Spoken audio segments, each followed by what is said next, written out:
Oh, would you be mine? Oh, oh, just about to lose my mind. Honey,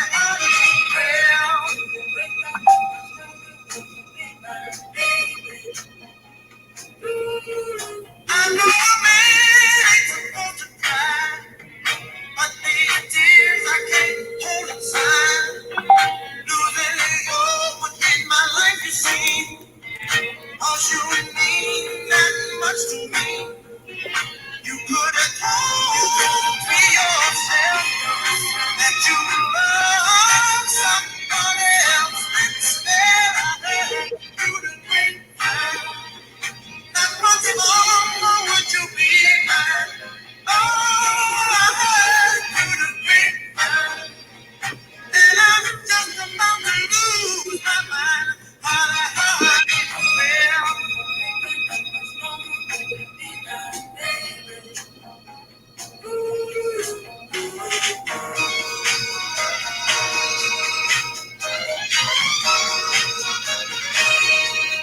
Say me of what you see, son, and none of what you hear, but I can't help it confused. If it's true, please tell me, dear.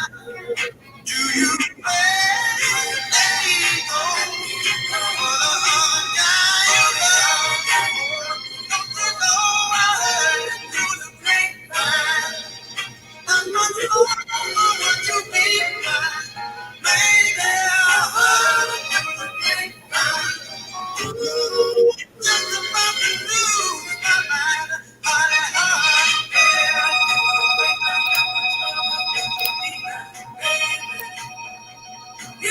Honey, honey, I know that you let me go. And I heard it through the grapevine. Ooh, heard it through the grapevine.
I'm so excited to have you here with us to talk about distance learning strategies for education leaders with Google. This is part 2 of a 2-part series.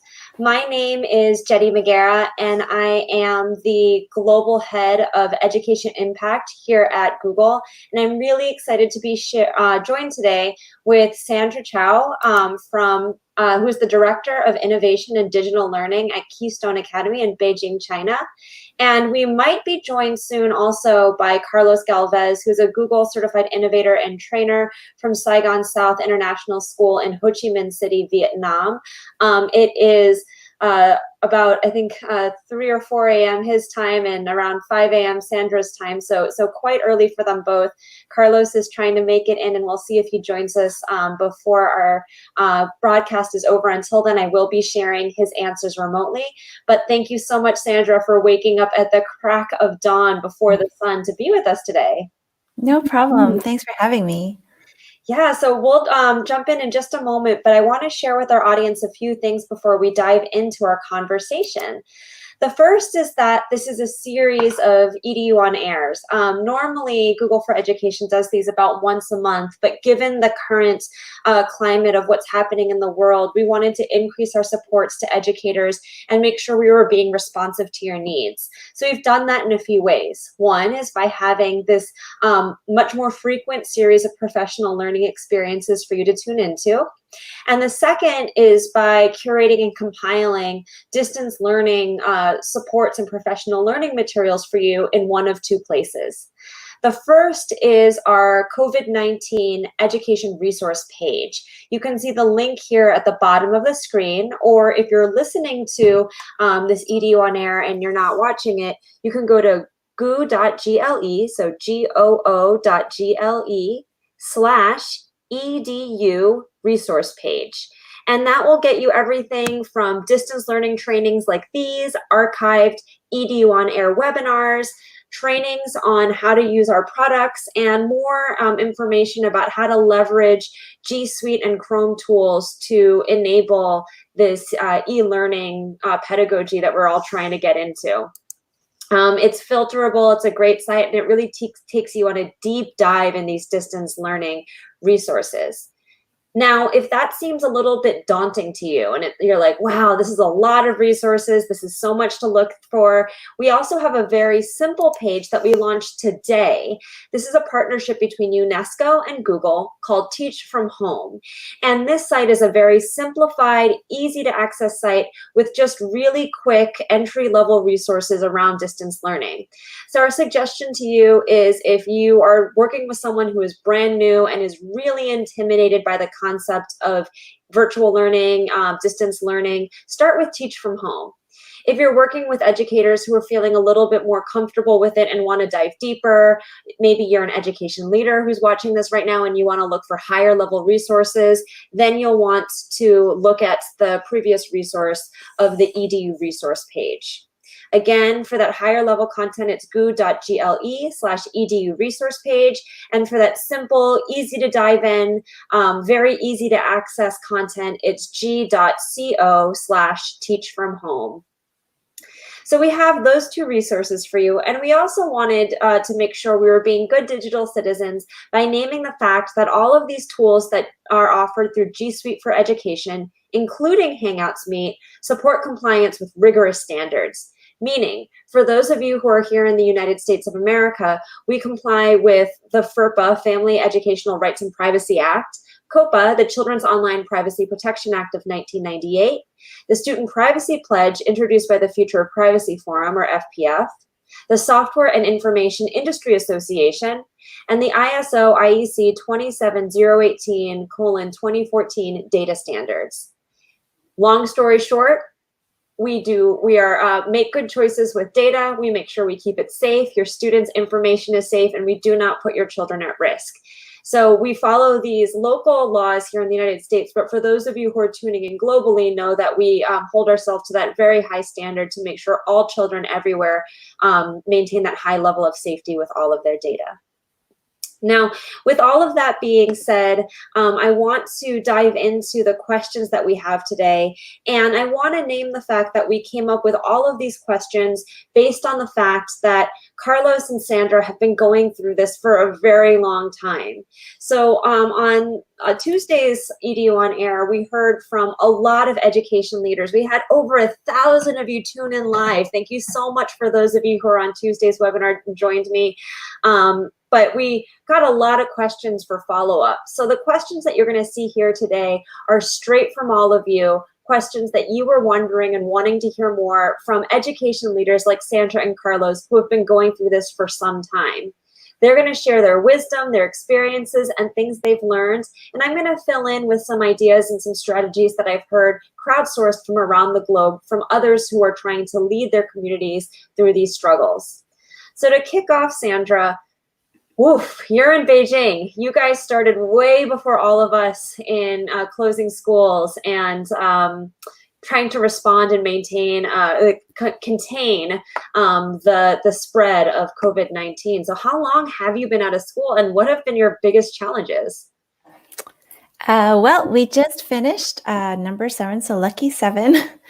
And we'll be moving into our 8th week of school before our spring break, or we're calling it our break from online learning. And it's been quite a long journey. We pretty much similar to many people in North America where they have perhaps March break.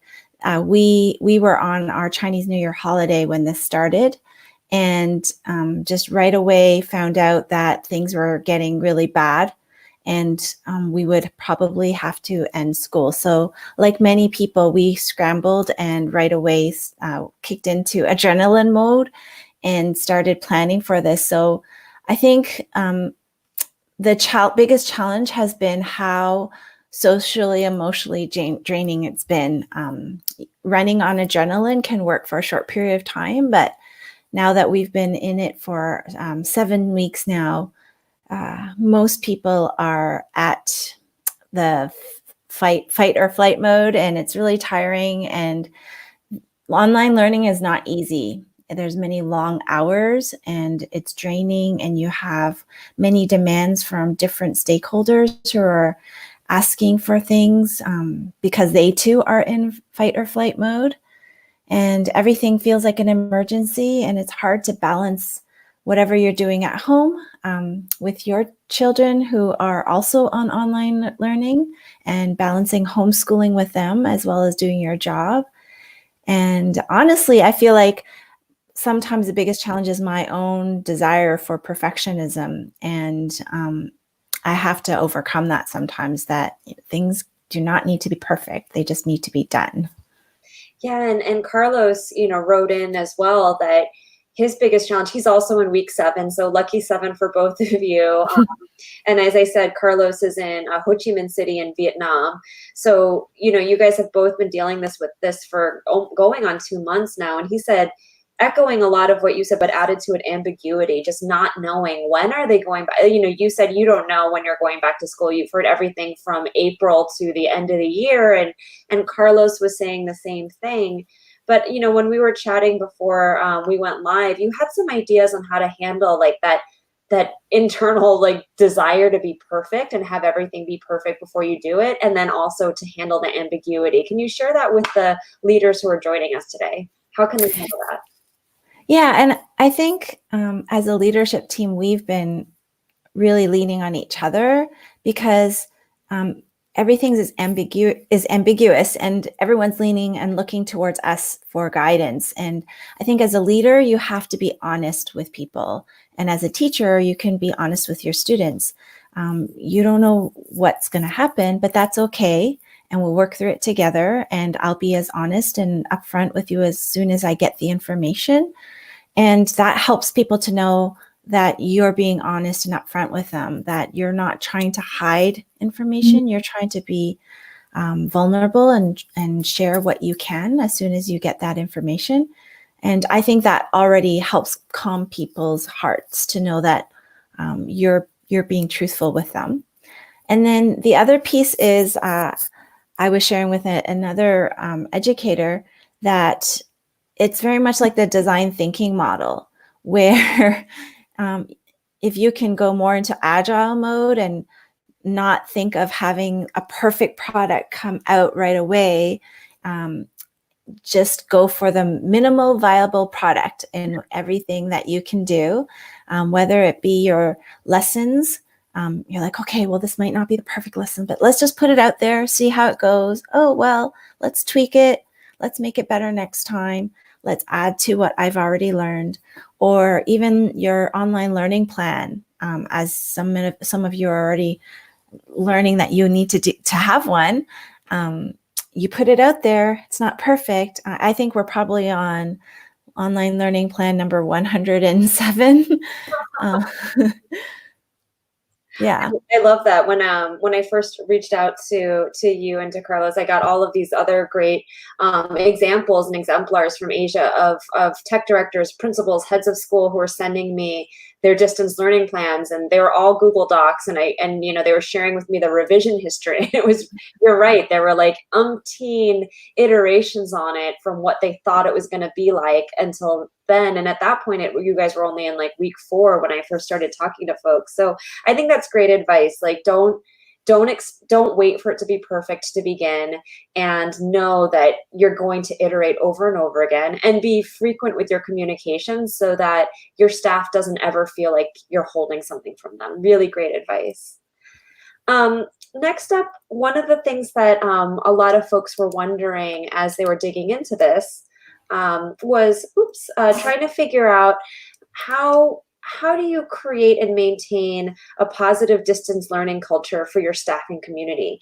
You talked a little bit, and then how do you handle when your slides progress without you? All right, here we go. You were talking about that SEL need as trying to maintain your sanity, but then it's also hard for your staff to stay positive. And so how do you keep everyone smiling and moving forward when, as you said, that adrenaline starts to run out? Yeah, and I like to refer to an infographic that Jennifer Wathell put out.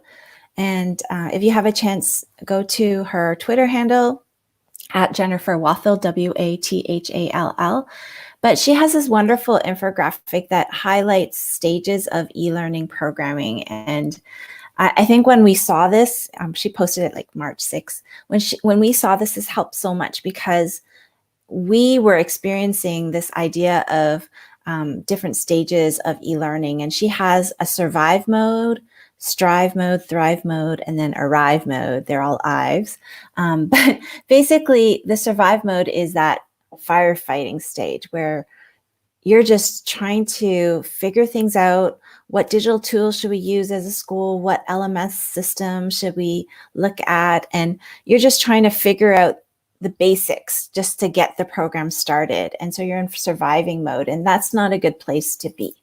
And so as a school, if you can move people away from the surviving stage by equipping them with the tools, the hardware, helping them to choose for them sometimes the tools that they will need in order to be successful, and help them to just think simply, just use your Google Classroom, just focus on that and post up every day the assignments that you want. Start simple. And then people will start to calm down and move out of that mode into a striving mode where they can actually start to look at more tools and digital citizenship, how to keep their students safe. They start moving into instructional videos and how to integrate different tools together. And once that gets in play, you start thinking more into synchronous learning where, okay, I've got my timing set. I feel comfortable where now I can go live with my students, and let's see how that goes. You start thinking more about pedagogy and not just about how to use the tools, but using the tools in an effective way for teaching and learning. And so if you can move people out of that surviving mode and move them into that comfort zone where they can actually start to think more clearly about learning, then that already helps to calm people's social, emotional feelings. I love that, and I love how there's a clear model there. Someone from our team is going to be adding a link to Jennifer Wathall's Twitter status that you had mentioned, so that folks who are watching can see that graphic and get that visual representation. And then I also wanted to add in what Carlos had written, and I love this idea. His school out in Vietnam created a wellness committee so that the staff had a team that was always thinking about how do we maintain that resilience, and how do we make sure that our staff is maintaining a positive attitude and outlook and emotional tone for our students. And so they send out activities for folks to do and suggestions for keeping sane. And I just think it's so great that there are specific people who are really spending part of their days thinking about this and sharing those resources for staff so that they don't have to figure it out themselves. So a really great idea to create a wellness committee for your community. Yeah, and our school has that as well, where we have a dean of faculty office who takes care of our faculty and their well-being, and then we have a dean of student life that looks at the students. And so similar to what Carlos was sharing, we've been doing a lot of just house competitions where we share our culinary skills and compete and win house points, or we'll have the students post up their pictures of doing exercises with their family, or different kind of cooking activities as well, so that they also can get house points. And it really helps when you're doing fun things and you can be creative and not just be thinking about the lessons that are coming up all the time. Yeah, I was saying on the last webinar that at Google, we're all working from home too, and one of the fun things that folks have done are things like send in pictures of your coworkers, meaning your pets and children, or spouses or partners, in your space. And so there's a really funny thread of like cats typing on keyboards and like kids like stealing parents' mouse, and laptops and what have you. So I mean, you're right. I think it's really great to stay connected. And I said this on the last webinar, that I had seen a newscaster say that we shouldn't really call it social distancing. We should call it physical distancing, because we should maintain our social connection with one another, but physically stay apart, but socially stay close. So I love that. And I think these are all really good as leaders for us to implement in our communities. And so as we're trying to, build these communities, part of it is making sure our staff always feels equipped to implement this distance learning. For some of our staff members, they might have been doing pieces or a lot of this already, and in others, this is a brave new world with technology at all. So how do you continue to implement that just-in-time PD for your staff? Yeah, it's interesting because similar to what's been happening at Google, where you might have had a longer period of time of PD, now you're doing every day. That was kind of the mentality that we went into starting this off. And I know some schools started immediately into school. As a leadership team, we decided to delay our start by 2 days. And so after Chinese New Year break, we took 2 days off to just focus on training and focus on time for our teachers to prepare for what was to come. And we had a full faculty team meeting online with almost 300 staff members. And we also had training for our parents and our students so that they knew what was coming and what was some of the tools that they would need. And we started very much with communication platforms that we would use to be able to communicate with each other as staff. We have a range of skill sets in our school, and some are really great with technology, and some are still trying to use tools at their simplest level. And so things from using email properly, calendar scheduling, using chat features so that people could not just inundate everybody's email boxes all the time, were really important features that we needed to train in the beginning. And we also knew that we would be doing asynchronous learning in the very beginning. And so tools such as how to do video recording or how to upload these videos somewhere so that students could see it was something that people needed to know how to do. And then, so we started off with some basic technical tools and other tools that would complement the main systems that we were using. And then slowly we started moving into more pedagogical thinking in terms of how to use these tools properly so that you can be an effective teacher online. And we actually had daily training from 10 to 11 a.m. Every day. And every day we had about 80 to 130 staff members who would join, because in the beginning, everybody was in that asynchronous mode. And it wasn't until 2 weeks ago that we started scaling back and moving to Monday, Wednesday, Friday training, but it's still going strong. As we moved into our 4th week, our 5th week, we're like, oh, how can we spice things up? We brought in guest speakers. We had demo slams live. We had house competitions to review the learning from previous weeks, and had people dive into tools and use them creatively and share them through chat features. So it was an evolution of kind of how we would spice things up and get people to continue to be engaged, but basically helping them to move from that firefighting stage into a more thriving and arriving stage. I love that. And it seems like you're using the professional learning to maintain a strong community connection across your staff as well. I've heard stories like this, and Carlos shared something similar, that at first a lot of staff members or building leaders, district leaders think, hey, we're in this distance learning time. Let me send a bunch of links to my staff to watch on their own and learn at your own pace. And while that might be effective for some people, it's daunting for someone who's already afraid to do this, to click a link and watch the video. So having that actually synchronous, like, Monday, Wednesday, Friday at 10, where we're all logging in and all in a chat stream, and I don't get it. Can you go back? Or can someone help me? What was he talking about when he talked about right click? What does that mean? Mm-hmm. Like that's so great to just feel like you're part of a community and feel the energy, even in a virtual room. Like right now, me talking to you, Sandra, like I can feel your energy, and that means something. So I think you're right. I think there are times where we as leaders need to think about, like, is asynchronous the right choice, or is actually coming together virtually as a community going to be more powerful? So I love that you're making it fun, that you have games and guest speakers and demo slams. What a great idea. Thank you.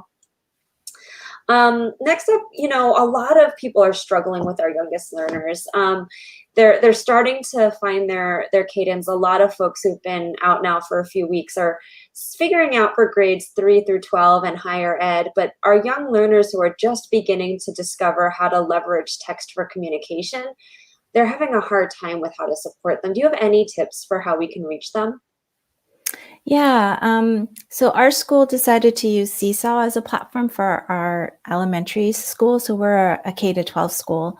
And so we just stuck with the platform that our students were already very familiar with, where they would upload their pictures and their learning. Now they were doing it from a distance point of view. And at first we started with just activities, but what we quickly found was, especially our youngest learners, they really needed that connection with their teacher. They miss their teachers a lot. So we moved into morning messages where our teachers would record just a greeting from their home. Look, here's my pet cat, and I'm in my home, and they would take virtual tours of their home to share with their students. They would read storybooks.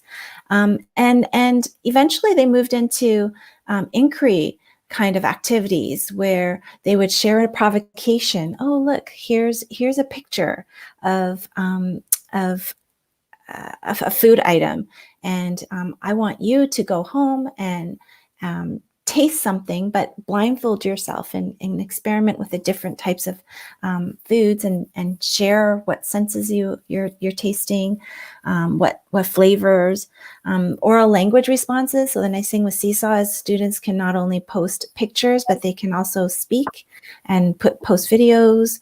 And they would have, there's some really cool activities like writing letters to dragons, or here, try 2 ways to cook a pumpkin and do it with your family member. We have wushu here in China. So the wushu teacher taught them different kinds of wushu moves. So some of them were learning how to cross kick, and then they would share how to cross kick as a response to their teachers. So most of it started off where it was very asynchronous, and there was just an activity and the students would share back. Most recently, we started to add in synchronous meetings, and it's been such a success because the students just miss each other so much. Mm-hmm. And the fact that they can now interact with each other as classmates and also with their teachers not only helps with their social emotional health, but also with just connecting each other and making learning more fun again. I love that. And I love how you said, like the video of like bringing each other into our homes. I've heard other stories like that about, you have that whole thing as a child where if you see your teacher at the grocery store, you're paralyzed because you're like, wait a second, you exist outside of school? How is that even possible? And then, there are stories like those coming out of all of these different parts of the world where kids are getting to see like the other part of their teachers they didn't get to know in like really appropriate ways, like my cat, or, you know, like this is my office at home, or my garden. So I love that. And the pumpkin idea and everything else, I think that's wonderful. Another strategy that was shared by a leader is leveraging Google Slides, and a lot of the students around here, and I think you see this in your part of the world as well, don't have access to internet and Wi-Fi or laptops or Chromebooks, but they do have a phone, a smartphone that their mom or dad have or they have access to. So we've seen some of our youngest learners interact that way, and the teacher will create a slide deck where the first slide will be the morning message video from the teacher, like, good morning, boys and girls, it's Miss Magiera. It's a beautiful sunny day here in Chicago. Just kidding, it's not sunny here at all anymore. But I wish. And then each slide has the name of every student in it. So like Sandra would be on slide 2, and, you know, Jenny would be on slide 4. And then I just go to my slide and I can add my content for the day. So in the video, I would give them an inquiry project, like you're saying, like cook a pumpkin 2 ways, or like find an animal, or like a picture of an animal in your home and like take a picture of it and write about it, or take a video. And so the students are taking their parents' phones and capturing pictures and video, uploading it to Drive, and either dropping it right into the slide or inserting it from Drive. And so even without the ability to create text, they're still able to interact with their teachers, create content, and show what they know. So it's really Yeah, I love that. magical what how creative our educational colleagues are being. Next up, we have a question that came from the team last time around supporting students with diverse learning needs. Yesterday, we actually had an entire webinar around enabling distance learning with students who have IEPs and special education support plans. And so if you take a look at the same website that you used to log into this event, you can see yesterday's event as well and see the panel who's specifically talking about special education. But Sandra, we'd love to just hear a little bit more about how you're handling your students with diverse needs. Yeah, and that was definitely something that teachers were asking a lot about. And I think for me, immediately math concepts come into mind. When we do open-ended activities in math or problem solving, we always talk about using problems that are low floor and high ceiling. And I think the same idea can apply for lessons. You want the activities that you're doing or the lessons that you're doing with your students to be low floor and high ceiling. So that means that it's accessible for those who might feel that concepts are challenging. Your activity should allow them to be able to share their thinking and allow them to also be successful. But for those who are really, really high flyers, the high ceiling means that they can really be creative and move into really interesting concepts and creativity so that they can share their learning with you. I think all the universal design for learning principles still apply in this online setting. So kind of that multiple means of engagement, representation, action, expression, all of those things still apply. So when you're designing your lessons or activities, think about how you can engage your students and think about how you can actually allow students to share in different ways. Sometimes orally, sometimes through a drama, a video. Sometimes they might just be typing out their responses or drawing out their responses, and allowing them to express in different ways. We also started a care plan where we started tracking student participation, and that was really important as well. We wanted to make sure we knew where every child was at. And so by having that in place, we were able to call up certain students and follow up with them and see how they were doing. Some of them, it was a matter of them not having the right technology, and then we could try to resolve that by sending them the technology that they needed or giving them tips and pointers on which internet provider might provide a better solution for them. And we also have learning support team called the Center for Student Development, who also worked individually with students who might need extra help on certain subject areas. And that's kind of how we've been working with our students. I love that. And I think that that adds a lot of texture to what we were saying yesterday, on yesterday's webinar, just about like being aware of your resources and kind of getting creative as well, but not discounting them. I don't think anyone here wants to do that, but it's so complex as we're moving into distance learning. There's so many things in the air that we want to figure out and make sure that we're serving the needs of all of our students. We want to make sure we're maintaining that equity and accessibility so all of our students have that opportunity to learn. So thank you for sharing that. Mm-hmm. Kind of circling back to that concept about wellness and balance, you know, we talked a lot around around, you know, how we help everyone stay happy, but how do we also make sure that the positive behavior is maintained as well? So we want our kids to be happy, healthy, but also making good choices and being the best versions of themselves. And there's a lot of trepidation from a lot of practitioners out there who are moving to this digital landscape of what if students don't use their powers for good? How can we help educators feel more comfortable and better equipped to set the stage for positive digital behavior?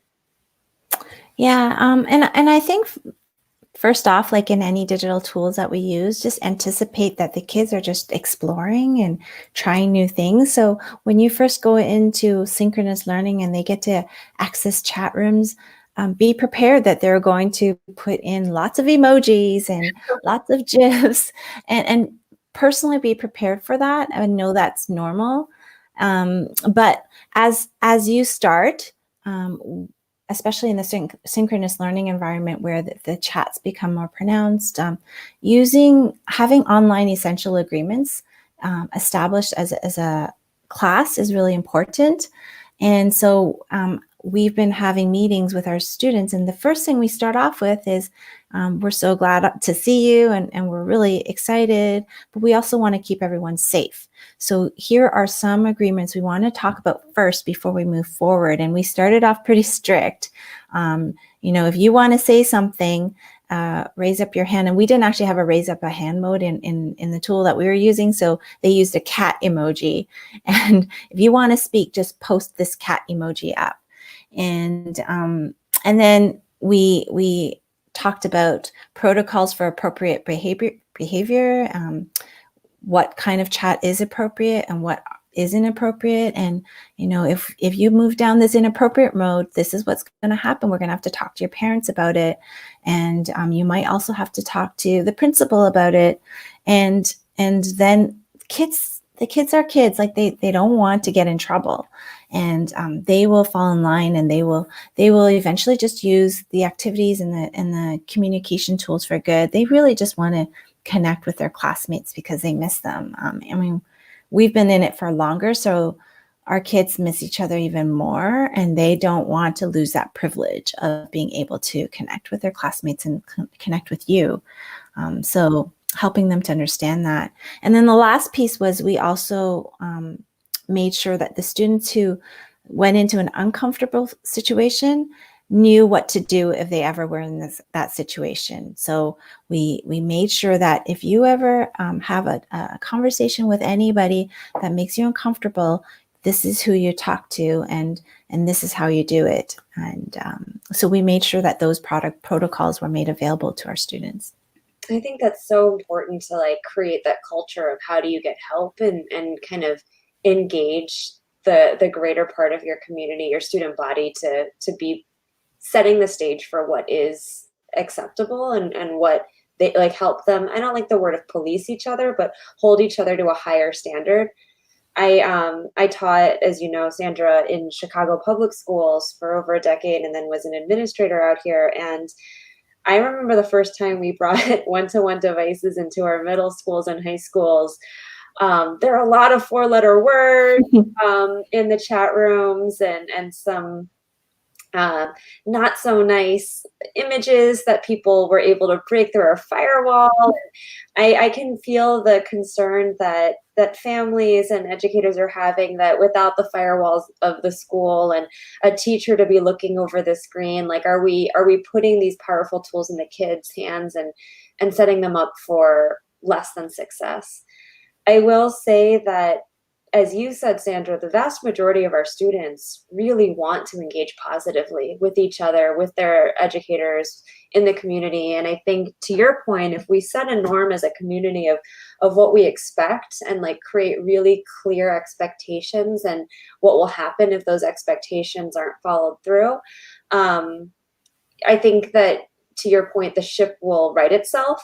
But you also said anticipate it. I think for us who are afraid of it happening, it's perhaps naive as a leader to say, like, if I do it perfectly, there will be no 4-letter words in a chat room. There will be no GIFs and emojis and silly things happening. It's going to happen. Mhm. Like, riding a horse for the first time, just like brace yourself, you're gonna fall off. Mhm.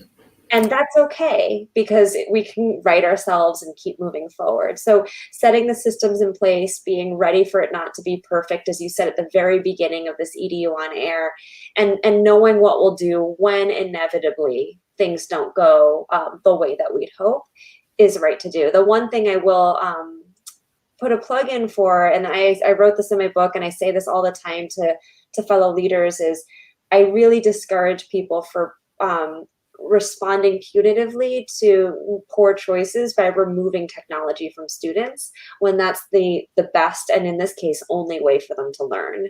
So I would really hope that if a student made a poor choice, our reaction isn't to cut them off from the Google Classroom or the access to learning and mail them a packet of worksheets, but instead like help them make a better choice next time through instructional consequences. Yeah, when I meant pause, we actually just have a timeout for them. Yeah. Where, okay, you're not in this class for 5 minutes while you think about what you've done, and then you can come back in. Oh yeah, And that's worked really well. And actually, one more thing I also wanted to share is bringing in the parent component, because now our students are at home and they're your allies. So we started sending home the family tech agreement again that we had in the beginning of the year as a reminder.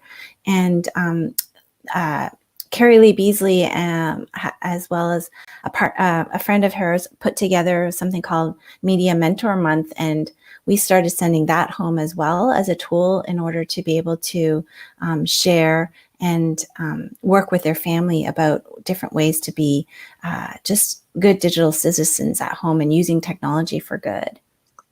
That's so good. I love that. And I think, thinking about that digital citizenship part is so important. It reminds me, I should probably mention, for those of you who aren't aware, at Google, we have this incredible gamified curriculum called Be Internet Awesome that helps students be positive digital citizens. It's really geared towards maybe upper elementary, early middle school, but it's a great tool that you can use with your students and assign to them to think about how to be positive digital citizens, and might be a great entry point into moving to an online culture.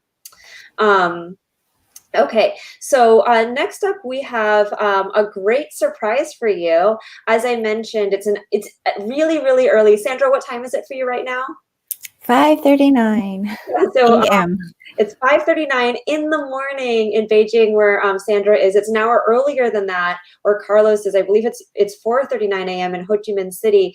So he was able to join us now. So thank you so much, Carlos. I know that we had planned on for you coming a little bit later, just so that we didn't wake up your son Luca too early in the morning. So thank you so much. I'm glad that this worked out. And you got to us at just the exact right time, because we're about to talk about how we are going to support our students in maintaining that digital balance, health, and wellness for students. And I know that your background is really thinking about health and wellness. So can you share a little bit about how you make sure that there's that balance for students, and especially for so many of us who are doing distance learning, how do you incorporate physical movement into the day? Yeah, awesome. Yes. Good morning, everybody. 4:40 over here. Yes, my alarm went off on time, except that I guess I must have miscalculated, but we're good. And my son Luca is awake already. So fun times. Hi, everybody, and welcome. And thank you for having me, Jenny. Nice to see you again. And you, Sandra. I think one of the things that my school has been able to do, I work at Saigon South International School, is, when we decided to take the word virtual school and proceed with that, we decided that nothing was going to change. And so what's been happening from the start is that teams continue to plan together, and they have, our team leaders still have their morning meetings, and then specialists come in. Specialists still plan with groups of teachers. They plan their units together. So in theory, nothing is really changing. And so we try to deliver our curriculum as best as possible, even if it's virtually. With regards to the wellness aspect of what's going on, it's so many different things that we hadn't really thought about, and that was that we didn't know that we were going to have to support parents, students, teachers, and that the word wellness was really something that was going to go across the community. We do gather a lot of data ourselves. We send a lot of forms out there and surveys to be able to see and gauge how the community is doing, how students are doing. Our counselors are working off the clock, just making sure that they can still be able to access those students that they were previously already working with.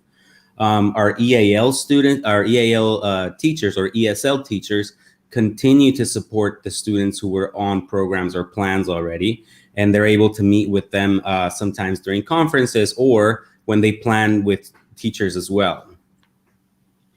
I love that. And can you give us some examples, Carlos, of how do you assign assignments to students to keep them moving and keep them going? I know with your physical education background, do you have any way, do you do videos, or are they assignments for kids? How do you get them out of their seats and off the couches? Yeah, and there's so many things to think about right now, and that is that it's different in every city. Some cities are still allowing people to get out on the street and have a walk or go to the park. Some people are in quarantine and can't leave their complexes, and some can't even leave their apartment. So for PE teachers, it's really been a challenge to, we want our kids to be active. We want our kids to do something. So we are trying to make our own videos, our own workout videos, and send those to the kids just to be able to cover the physical education part. But the challenge for us has been as well, but we still have a curriculum to teach. How am I going to be able to teach a net unit or a swimming unit virtually? So that's been one of the biggest challenges for us. What I've done is that I've now, after 7 weeks, I've been able to create an organic workout log that my kids always do. They have to do it 3 times a week. Depending on how many PE classes they would have had, I would expect that amount of physical exertion from them. And then I'm trying to add fun things to do. Like I did a little renegade challenge, a TikTok challenge for them, which was really fun. And right now we're in the middle of a dance unit, which couldn't have come at a better time because it really helps to be able to use YouTube videos and stuff that I can just link and they can try to do at home. Oh, I love that. I love that dance. I want to be in the dance unit. Class. Speaking of adults taking advantage of this too, we want to make sure we're maintaining digital balance, health, and wellness for our students. But how can leaders make sure that we're taking care of ourselves and our staff? Sandra, you mentioned a little bit of this at the beginning, but really focusing in on taking care of our emotional health and wellness. Can you share a little bit about how you guys are doing? I think you have a lot of fun ideas that you're doing at your school. Yeah, and I think Carlos mentioned the survey. I think that's really important, where you check in on your staff, see how they're doing. How can we support them? So in some cases, they were not having very good internet, and that was actually causing a lot of anxiety. And so we just told them, hey, don't worry, we'll cover the cost of some of your internet that you're using. And that helped relieve some of that stress that they were feeling. And then also, we also tried to promote wellness activities as well, and having different kind of channels where people can share like quotes for the day, quotes that were inspiring to them, creativity activities that they were doing, paintings. I think we'll probably be able to create a cookbook out of all of the great meals that people are sharing with each other. But also, I think we celebrate each other and make sure we tell the stories of what teachers are doing really, really well. I think nothing goes better than just a compliment and saying that you're doing a really good job. And so we've been trying to, our marketing department's been trying to promote all of the great stories that have been happening in the class, things, service learning projects that are happening with our students, and where our teachers are just helping them out with all of these things to, help out the people in Wuhan, and sending them medical supplies and all of that. When you're helping others, that also helps you. And as a family, we often been talking about how this is the most family time ever we've spent with each other. So we've had like sock toss competitions and Friday board game nights and Saturday movie nights. And we have fort nights, not necessarily playing Fortnite, but building fort nights. And community online games. It's been a lot of fun as well. I've heard stories like that where people with their entire, because a lot of folks are working from home and doing this all at once, right? So you're trying to balance your child. I know we were talking about that earlier, like I have my 18-month-old who is running around just before we went live, and she's with my husband right now, and then my husband and I are all here. And I've heard stories about families finding family YouTube workout videos. Have you seen those? And like they work with their kids, and they all like schedule 20 minutes of the day where the entire family like closes their laptop, or just opens one laptop, and the whole family does like a family YouTube workout video. And I'm like, gosh, I need to do that, because I feel so like sedentary right now. And I know my daughter's going crazy, and it's hard for us to get out because we live in the city. So I love your idea of like take advantage of the family time and do something productive together. Carlos, you talked a little bit about also how, your head of school is really setting the tone for your staff. Can you talk a little bit about that? Yeah, absolutely. I think since this whole thing began about 8 weeks ago, we've received around 30 different emails or video emails, YouTube videos from our head of school, which have really appeased the staff. And it really, Dr. Katrina Moran is her name, and her associate director, Wai Mun Feng. They've really created calm at our school. They've talked to us about what ifs, don't worry really about, forget about salaries. You guys are covered. You will be okay. And that has really appeased the staff, calmed us down, and allowed us to focus on the work. So that's been really cool. And it has allowed for a lot of initiatives at school to happen via internet. So yesterday we had a little happy hour, virtual happy hour, where teachers performed crazy things, and we all got to watch them with a drink in our hands. I did a little staff virtual Olympics myself 2 weeks ago, where we had grade level teams compete, and we 3D printed some medals at school, and then we got those given to the winners. With regards to personal wellness, here in Ho Chi Minh, we're still allowed outside of our houses, although we are encouraged to stay in as much as possible. So we can get to the park, we can walk take our kids out a little bit and play in the complex. So I think the challenge is, how do you keep that work balance of like, okay, I need to clock out right now, stop checking emails, think about myself, work on myself, and then I'll come back and check everything. And I think that's so important, and actually scheduling that into your day is really important. I've worked from home now for a couple of years, and like actually putting in my calendar from like 1 to 1:30, like recess, like adult recess, like I'm gonna go outside, can really mean the world. Next up, and this is actually a question that we got too from one of the viewers. Giselle Santos is wondering about how to maximize parent support. So I'm going to add her question in with this one that we'd already planned about how are you interacting with and supporting families? And then sub question from Giselle, how do you also maximize their support back to you? So Carlos, do you want to start with this one? Yeah, absolutely. For us, it continues to be about sending surveys home to parents and to students. Sometimes we may not know that a student is struggling, or a parent, without talking to the other one and they let you know how things are going.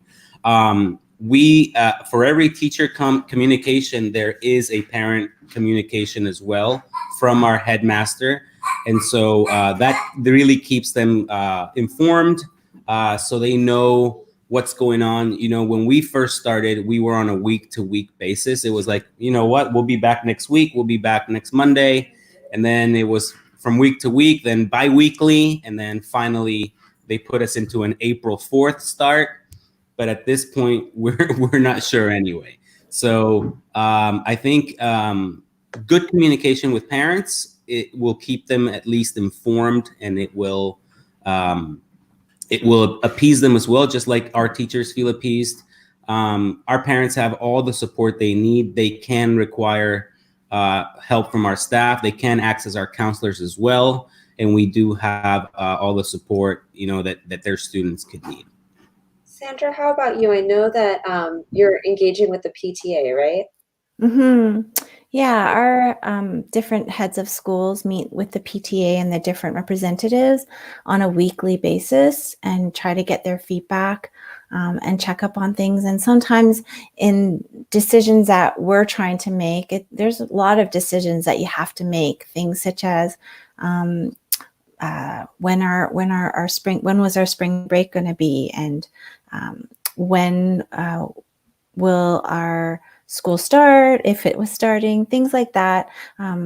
Sometimes parents would give feedback, there's not enough synchronous learning, we need more, our kids really need you to connect with them. And we take some of their feedback and incorporate it into making our programming better. And it's been really, really helpful having that relationship with the parent representatives who have a pulse on how the parents feel, and then anticipating reactions so that we can make adjustments, but at the same time sharing what decisions we have to make and why, and so that they could share that same information with the parents and help parents just understand what the leadership has to do in order to make certain decisions and why. And that relationship's really helpful. Thank you. And I think that what I hear you both saying in both of those examples is that it's very clear to the families how to connect with you. There's no gray area or ambiguity of like, if I need help or if I want to give feedback, how do I do it? That you make it really clear of, this is how you communicate with us. This is what we need you to do. And I think for all the leaders who are watching, just having those guidelines for parents at the beginning set so that it's clear to them. But then also, as Sandra said at the very beginning of this EDU on Air, naming the fact from the beginning that things not only might change, but they will change. And, you know, I think that's something to say to the families who have been so used to you as education leaders knowing exactly how the year is going to go and having a very clear answer that is definite and will be said in August and be true again in May, because you've done this for 20, 30 years. This is new for everybody. And so I think naming that as the education leader of, hey, this is new. These are our guidelines for today, Friday, March 20th, but they'll probably be different on Monday. And here's how to find out what the updates are, and here's how to give that feedback. So naming the ambiguity, as Sandra said, and being really clear with your guidelines. So we're going to move to questions in just a moment. Before we do that, we wanted to give Sandra and Carlos, both of you, a chance to give one final suggestion that you'd like to share. As for those of you who are just now tuning in, Sandra and Carlos are going into month 2 now of being out of school, actually maybe even going into month 3 because they're, you know, in week 7 or 8. And so you've been through it. You've been through that high adrenaline peak to the slump of like, oh my God, is this ever going to end? To maybe now starting to catch your breath. So for those of us who are just beginning our foray into it, or your colleagues in Asia who are also on week 8, what do you suggest for all of us to be successful and make it out the other end? Let's start with Carlos. Well, you know, one of the things that most of us do have in common, and this goes across the globe, is that none of us were given a warning when this was really going to happen. You know, everything was just kind of dropped on everybody. My school was kind of lucky in that the teachers got to go to work. We got to go into school for the first couple of weeks of virtual school, which was really good compared to other schools. Um, what my recommendation is, every school is a snowflake. Every district, every city has different needs, different concerns. One thing Sandra and I don't have to worry about is school lunches, which is like imperative in America that our kids get fed. And so when you go out there on the internet and you look for ideas, make sure you understand that you need to be adaptable. You need to take those ideas and see how might those questions work, those tools work for you. And you need to be open-minded. I've been mentioning, and I don't know about Sandra, but after week 3, we started really feeling some teacher stress. It started to really mount. And it wasn't until about week 5 that we started to kind of thrive. After we had trialed and tested apps and software and approaches, it wasn't until around week 5 that we kind of felt like we were finally on a roll. So be ready for those days that you're wondering why kids aren't submitting work and you're frustrated, and maybe you and your team are having some struggles planning a unit. It's going to happen. This is something that's never happened in history. We just need to be patient, and we need to know that it's gonna end eventually. Someday. Someday. Sandra, how about you? What's your final words of wisdom? Yeah, and I think that knowledge of knowing that it's not going to be easy, but turning that lemon into lemonade and seeing where the opportunities are. I think for our staff, it's been really nice to know that they now are going to come back in the school year so digitally strong that integration is not going to be an issue for them. And we're going to be able to come back with some amazing skill sets, both on the student front as well as on the teacher front, that we're going to be able to do some really cool projects moving forward. And it's also an opportunity for being fun and creative and just thinking of different ways of being a pioneer. I know Jennie uses as an adventure, and it really is. There's so many cool things that you can do. And our school just had, we called it a Keystone UN, a model UN. And, you don't have to give up on those projects that you are doing live. You can still do them. And we had our students interact with each other, and they would have different delegates talk about the different issues, and the World Health Organization coming together and discussing medical matters and health issues was so much more relevant now than ever before. And you don't need to give up on those. You can continue to do them and just be even more creative. And now you don't have to worry about it being a bomb, because you already told people it might not work and that's okay. So I think it's an exciting time, and you can collaborate with different people, and everyone's in the same boat, and we're all sharing, and you're not alone. You can post your ideas and say, what do you think? And people will share, oh yeah, you can do that, or try this. And it's exciting times too. I love that glass half full mentality, Sandra. It's like the concept that like we can give ourselves grace right now to take risks and try new things and continue doing the great things we were doing in school, but make them even more creative now that we have both the limits and lack of limits. Like, we have the limits of not being able to see each other in 3D, but the lack of limits of like taking away the time and space of the school day, and having some more freedom to say like, hey, no one's going to be getting it right now. So now is the time for me to try something new that might get messy. And maybe we're going to come out, as you said, Sandra, even better for it. So I love that. Thank you so much. We have some really great questions coming in. I think we have time just to take a few of them. But Christine had asked early on about balance. We talked a little bit about balance earlier, but she asked, that she feels like she never can say no to a student, and that she's working at all hours of the day, 8 a.m. till 9 at night. And that's the challenge of working from home, that there's no clear, like, and I'm home, now I'm at work. One quick tip, Christine, that I would share with you, that I recently just talked to a superintendent who was struggling with this with her team, and she has a clear time for her teachers to have office hours twice a day.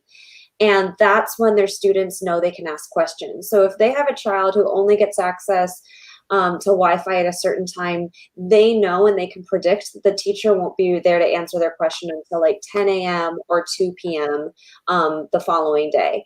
And so they can do office hours through Google Calendar appointment slots if they want two-dimensional live face-to-face chat like this. Or they can answer asynchronously by throwing in questions in their Google Classroom or their Google Form. So the teacher literally holds true to those times of, this is when I'm available. So I'm going to make myself available to students, and I'm going to be responsive to questions, but at these exact secure times. Sandra, Carlos, do you have any other ideas for that? Yeah, we did similar things in terms of office hours as well.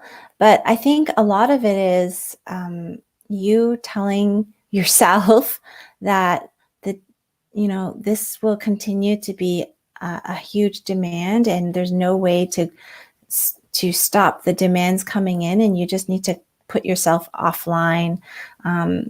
Sometimes the problems will just have to be dealt with the next day, and you have to tell yourself that, and find people to keep yourself accountable, to say, okay, the day's over.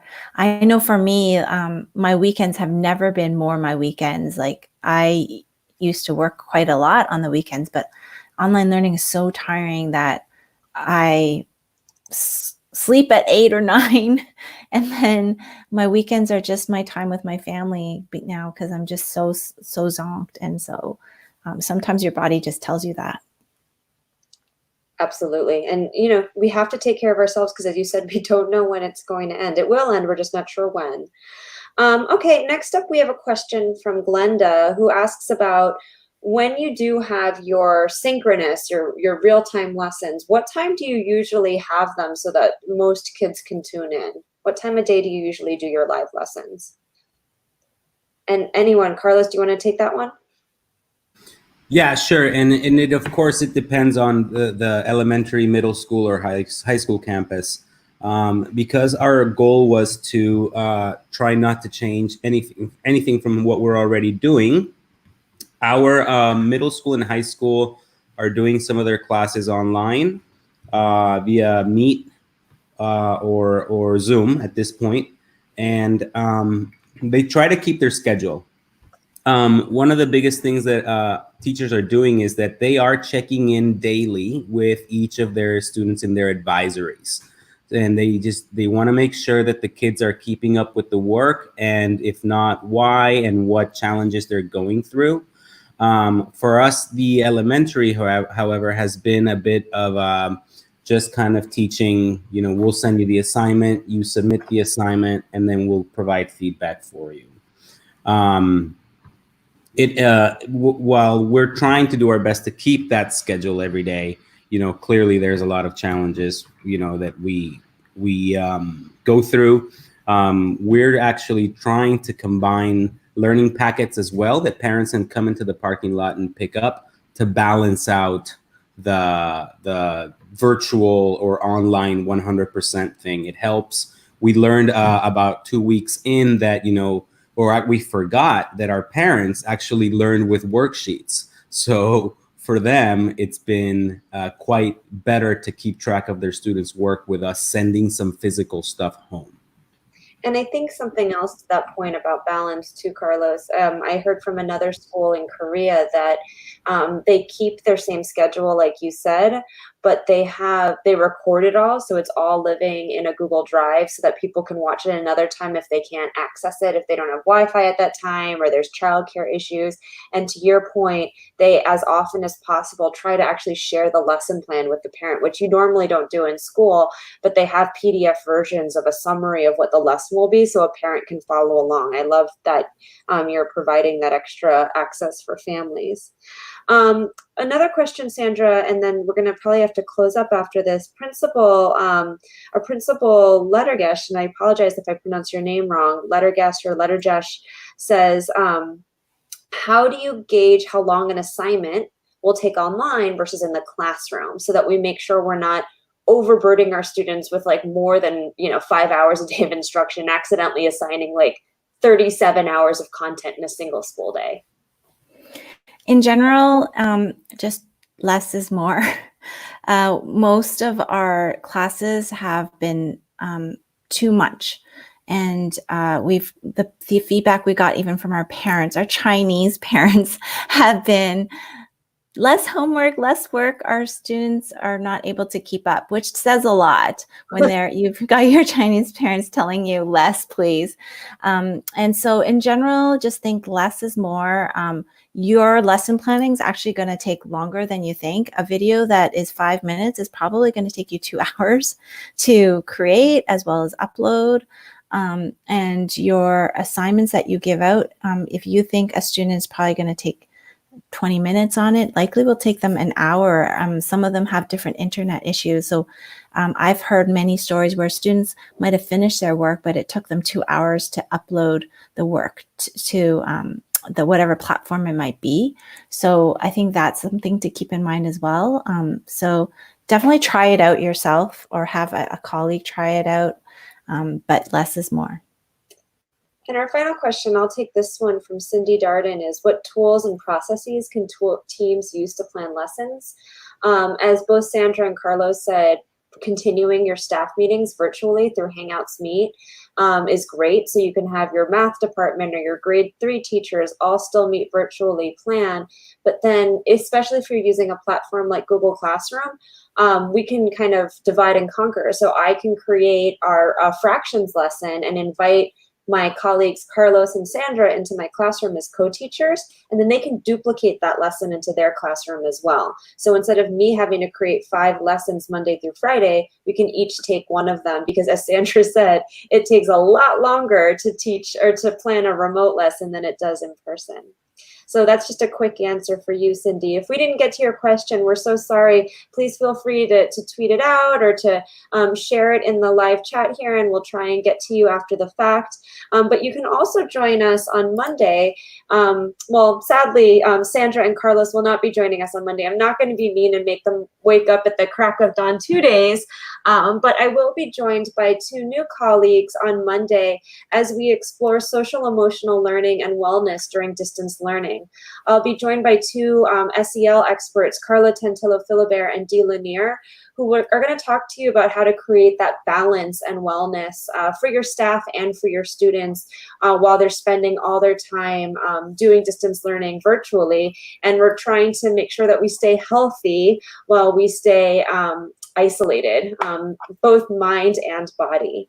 So with that being said, I want to give a huge heartfelt thanks to Sandra and Carlos. Thank you both for waking up so early and sharing your expertise and passion for education with the world, and helping those of us who are digging into this sooner and those of us who are still doing it to survive and stay successful. So thank you both. Thanks. My pleasure. And thank you to all of the educators around the world who've tuned in to listen. Thank you again for everything you're doing on behalf of your students, your families, and communities. You're leaders in your work, and you're helping us stay sane and smiling in these crazy and complex times. So we hope today helped you continue moving forward as leaders. Stay well, stay smiling, and as always, wash your hands. Thank you.